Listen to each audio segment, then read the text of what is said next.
de casas, edifícios, estradas e viadutos, é responsável por cerca da metade do consumo mundial de energia e por boa parte das emissões de gases de efeito estufa, que colaboram para agravar o aquecimento do planeta. Ao redor do mundo, a indústria da construção emprega mais de 110 milhões de pessoas. Só no Brasil, esse setor é responsável por 15% do PIB. Hoje, seu maior desafio é também uma grande oportunidade, a de se tornar cada vez mais eficiente no consumo de água e energia, reduzindo perdas e se preparando para as mudanças climáticas inevitáveis, segundo a meteorologia. A tarefa da construção não é só fazer a cidade, é fazer as rodovias, é fazer os aeroportos. Entende? Ela é provedora de ambiente, de infraestrutura construída para todas as atividades humanas. O cemitério da Vila Alpina é uma obra de construção civil, né? Quer dizer, essa é a tarefa da construção civil. E, em algum momento, isso implica em substituir o ambiente natural todo pelo construído. Talvez isso agora, que a população brasileira parou de crescer, passe a ser menos verdade.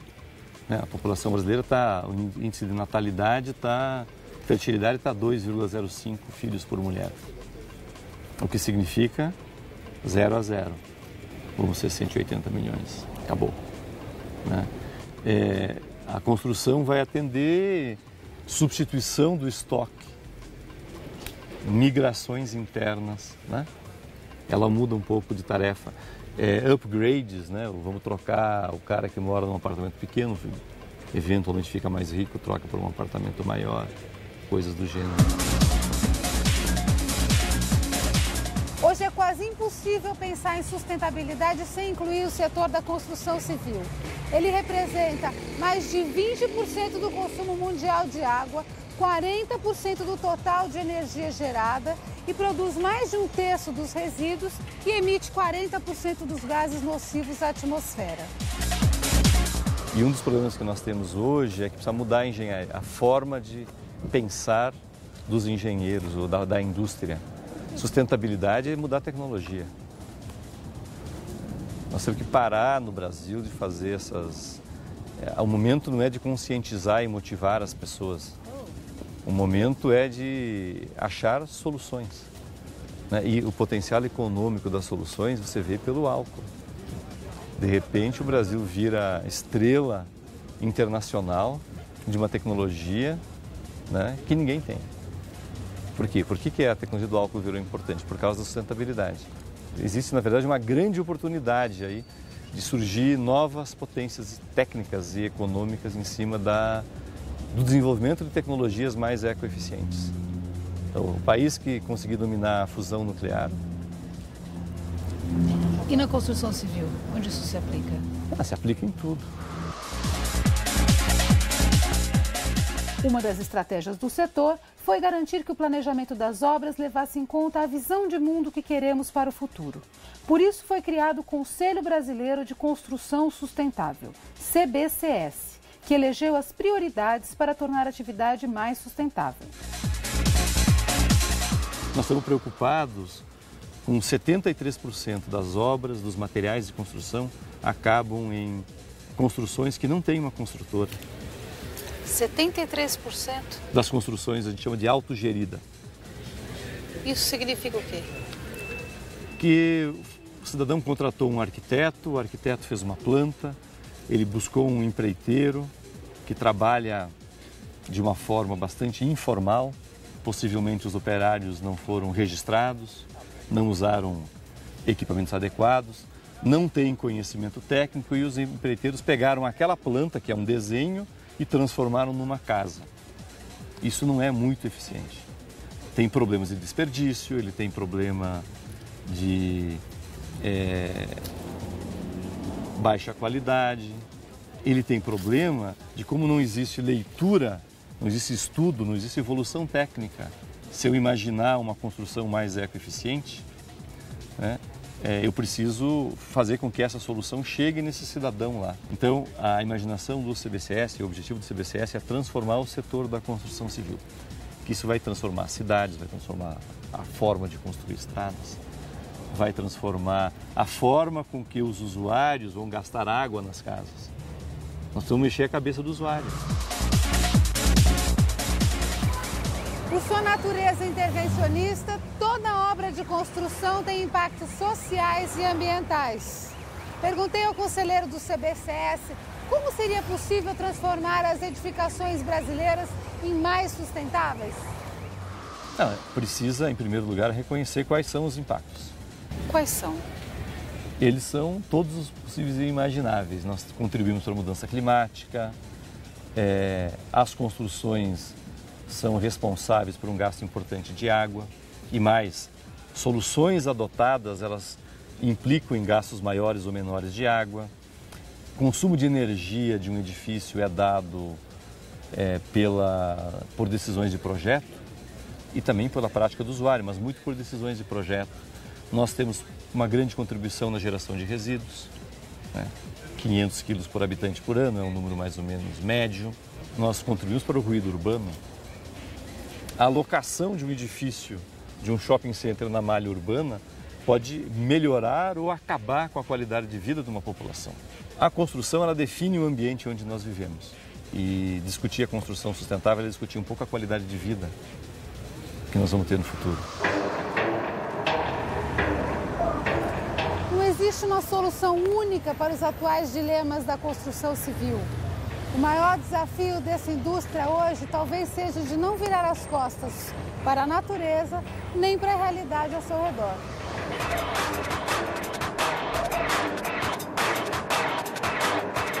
O maior desafio é mudar os paradigmas de projeto. E aí, esse é um problema que mexe com a cultura das pessoas. Aqui em São Paulo, uma empresa importante quer ter um escritório num prédio com fachada de vidro. É um crime ambiental. O presidente é super ambientalista, tá certo? Mas ele vai lá porque é o prédio AAA. Por quê? Porque o padrão de prédio dos Estados Unidos, do hemisfério norte, é de fachada de vidro. Existem vidros muito mais ecoeficientes hoje em dia, mas um vidro é um vidro. O maior desafio não é, vou trocar, isso também é importante. Substituir material? Substituir material, buscar um ar-condicionado mais eficiente. Madeira certificada. Tudo isso é importante, mas os grandes ganhos estão em imaginar soluções mais adequadas.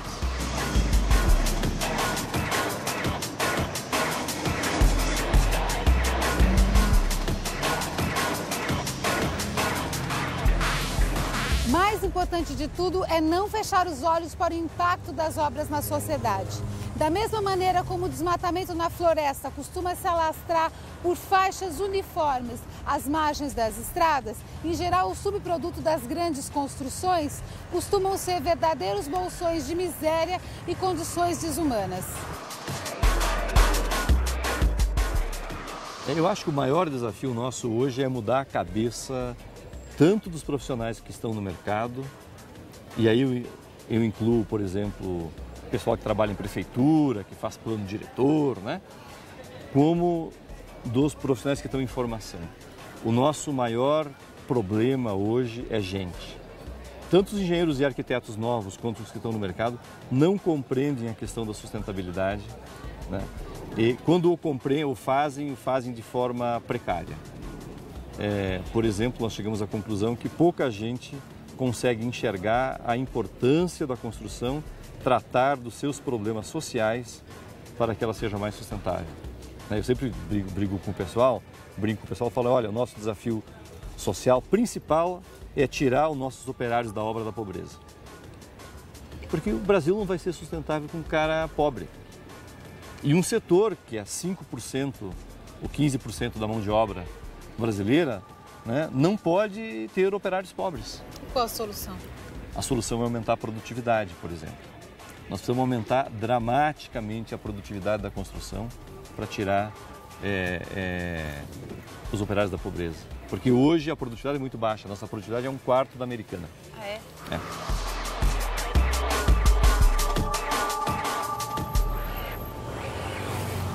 Em toda a vida útil de um edifício, a maior parte da energia é consumida não na construção, mas durante o uso. Normalmente, o que mais pesa é o gasto com aquecimento, ar-condicionado, iluminação e ventilação. De acordo com o PNUMA, o Programa das Nações Unidas para o Meio Ambiente, mais de 1/5 do consumo atual de energia e 45 milhões de toneladas de CO2 por ano poderiam ser economizados até 2010 com a aplicação de padrões mais ambiciosos para os atuais edifícios. Uma política mais agressiva de eficiência energética poderia ter o impacto de 3 protocolos de Quioto, o Acordo Internacional para reduzir as emissões de gases de efeito estufa. No próximo bloco, a experiência de Marcelo Takaoka, presidente do Conselho Brasileiro de Construção Sustentável.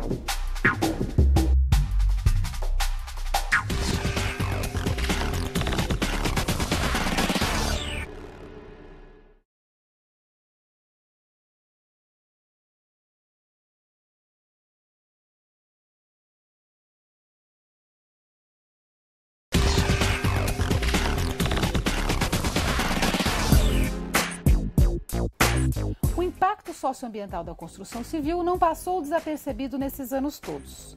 O setor está constantemente sob pressão e vigilância da sociedade e dos órgãos públicos, que exigem medidas práticas para atender às restrições da lei e às exigências da sustentabilidade. O grande obstáculo que se coloca diante da indústria que cuida da infraestrutura das metrópoles é a de se tornar responsável do ponto de vista social e ambiental, sem afetar a viabilidade econômica das obras. Perguntei a Marcelo Takaoka, presidente da construtora Takaoka e do Conselho Brasileiro de Construção Sustentável, quem faz a construção mais sustentável de todas. A resposta foi uma surpresa. Na realidade, então, uma obra sustentável, se for levar ao pé da letra, é do jeito que os índios moram. Quer dizer, acabou a comida naquele lugar, ele ia para outro, enquanto a natureza se regenerava ali, ele estava no outro. Acabou do outro, ele ia para um outro. Quando ele voltava para o primeiro ponto, ali a natureza já tinha se regenerado, não tinha poluição, a natureza tinha vitalidade. Isso é totalmente sustentável.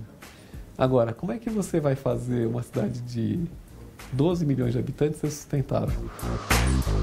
Por ser um dos elos finais da cadeia de planejamento urbano, o setor de construção civil possui um histórico de efeitos impactantes no meio ambiente. Nem todos concordam em atribuir tamanha responsabilidade a apenas um setor.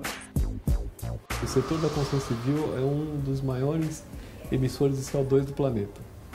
E realmente, se você considerar que tudo que a gente compra, aquilo tem algum CO2 emitido, no mínimo para transporte, realmente é. Mas o que acontece é o seguinte, é um grande peso jogar toda essa emissão de CO2 para o setor da construção civil, porque ele é a ponta da cadeia. Ou seja, o certo seria a indústria do aço fazer sua neutralização de carbono, a indústria de cimento fazer a neutralização dela de carbono, a indústria de cerâmicas fazer a neutralização dela, e não este compra desse, que vende para este, que vai somando emissões, que transporta para esse e chega no prédio, e aí o pessoal faz a conta e fala assim, olha, a emissão desse prédio foi de tanto.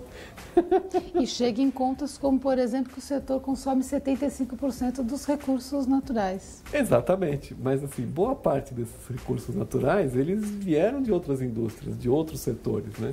E aí o que está acontecendo? Como a gente está na ponta do consumo, o pessoal está dizendo, a indústria da construção civil é que é a grande vilã.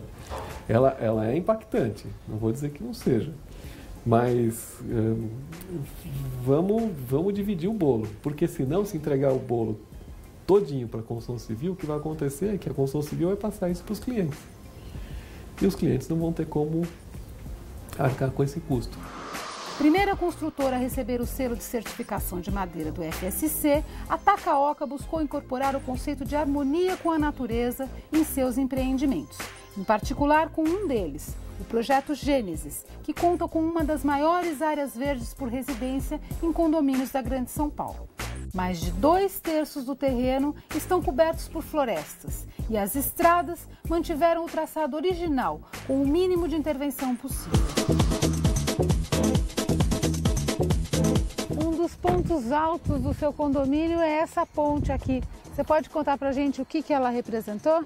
Então, na realidade aqui foi muito interessante, porque a gente mudou o projeto do acesso, que tinha um outro acesso, porque a gente queria impactar queria fazer praticamente o mínimo impacto dentro da área de proteção ambiental. Como é que a gente conseguiu isso? Fazendo uma ponte de concreto armado que era construída de 15 em 15 metros, ou seja, a cada 15 metros que ela era construída, era concretada, vinham macacos hidráulicos e ia empurrando a ponte.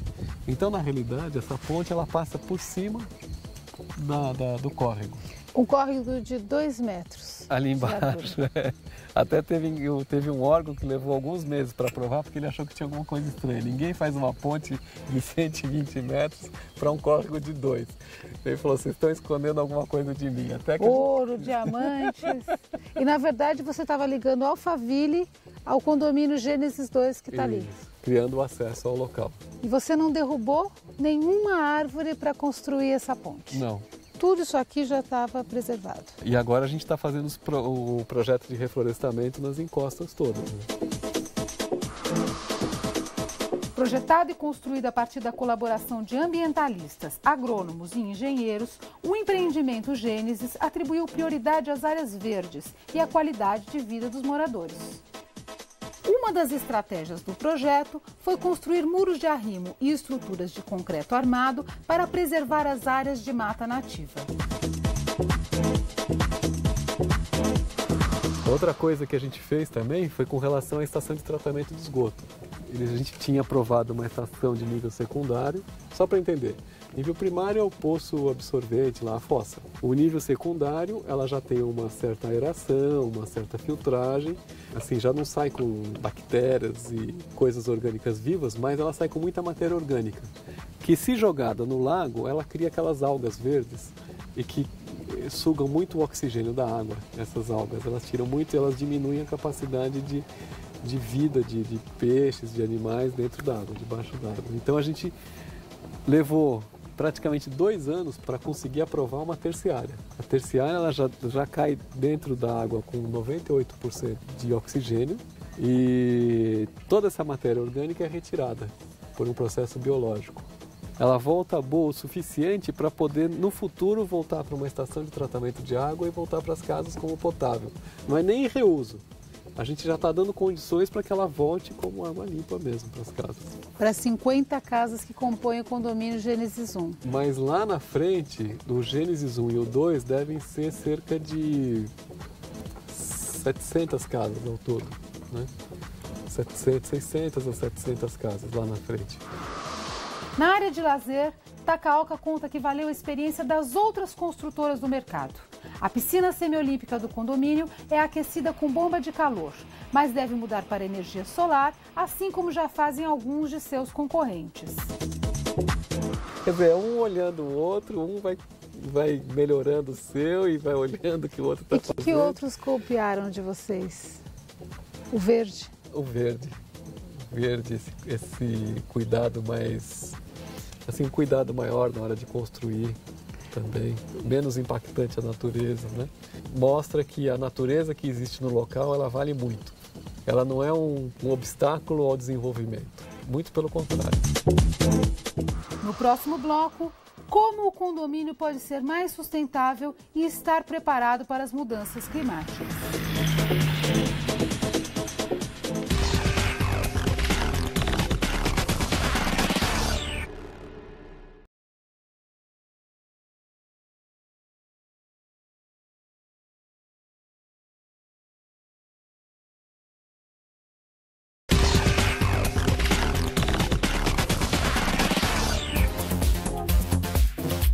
Cientistas ligados ao estudo da meteorologia garantem que as primeiras manifestações dos efeitos da mudança climática são o surgimento de uma certa instabilidade no clima e de alterações no regime de chuvas.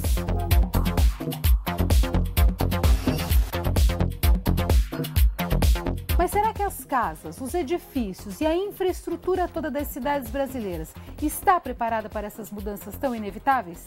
A resposta parece não ser um simples sim. Um dos méritos do projeto Gênesis foi justamente o de se antecipar às exigências da lei. Com alguns cuidados, o projeto conseguiu garantir que o empreendimento não sofrerá os efeitos das mudanças climáticas.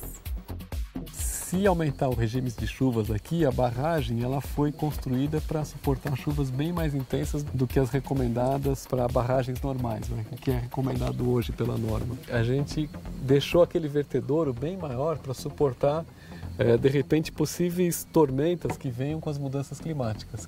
Então, em vez de você soltar toda a água que uma chuva derruba em, de repente, 2 horas, você vai soltar essa água em 2 dias, 3 dias, né? E aquele impacto maior daquela tromba d'água, ela é bastante reduzida com barragens. Sabemos que sustentabilidade é um caminho sem volta e que não existem empresas 100% sustentáveis. Hoje eu não sou sustentável, mas eu estou trabalhando para um dia ser sustentável numa sociedade sustentável. Pode ser em 2020, 2030, 2040. E cada dia a gente tem que ser menos impactante com a natureza. Então o tempo é uma variável importante. Falar assim, todo mundo que é insustentável hoje sai da cidade. A cidade fica vazia, né? Segunda coisa, conhecimento. Dentro do conhecimento tem educação, cultura, informação, né? E compreensão. No início, nós tivemos que ficar literalmente na frente das máquinas. Por quê? Porque a gente tinha uma autorização para mexer muito mais do que a gente mexeu. E o pessoal falava o seguinte, doutor, a gente sabe como fazer, não precisa ficar ensinando a gente, né? Porque a gente queria que usasse simplesmente o caminho que já existia, apenas onde não dava ampliar para atender a lei de trânsito, etc. E tal. Não, a gente tem a autorização para 14 metros para cada lado aqui. Vamos em frente, né? O pessoal queria derrubar a mata. E falou, a gente sabe como faz. A gente passa o trator em cima de tudo que está autorizado e aonde não for usado, a gente planta uma arvrinha. Planta uma arvrinha. Qual que você acha que vale mais? Essa árvore bonita aqui ou uma arvrinha? É claro que é a árvore, né? E o nosso cliente, você acha que ele está comprando aqui por quê? Por causa das árvores ou por causa das arvrinhas? Por causa das árvores. Então, quando a gente entregar esse empreendimento daqui a 2 anos, a gente vai ter um grande problema com os nossos clientes. Ou seja, eu não quero mexer em nada, a menos naquilo que seja absolutamente necessário, né? E aí o pessoal entende. Então, essa parte de conscientização e educação é muito importante. Perguntei que nota Marcelo Takaoka daria para a sustentabilidade de sua empresa. Ele se deu um 7, sem muito entusiasmo, mas pelo esforço, ele diz, embora se considere muito longe do objetivo.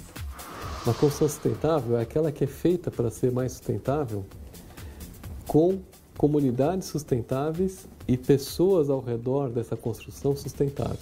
Ou seja, uma vez o Pedro Leitão do Funbil, ele, daquele seminário de empreendimentos sustentáveis que a gente faz uma vez por ano, ele falou assim, escuta, eu vou fazer um desafio aqui, tem 500 pessoas aqui dentro, a maioria tem algum projeto para mostrar para a gente. Qual desses projetos realmente é sustentável? Ninguém levantou a mão. 2 ou 3 palestras depois foi a minha vez. Agora eu vou ousar responder a pergunta do Pedro Leitão. Assim, eu acho que não existe um negócio sustentável sem as pessoas que operam esse negócio serem sustentáveis também, sem a comunidade do entorno ser sustentável, quer dizer, e sem todos aqueles que interagem com o produto, mesmo depois de vendido, terem uma consciência de mais sustentabilidade. Pela primeira vez, saí da sede de uma empresa com a impressão de que há um longo caminho pela frente, mas o importante é ser honesto em reconhecer suas limitações e continuar andando.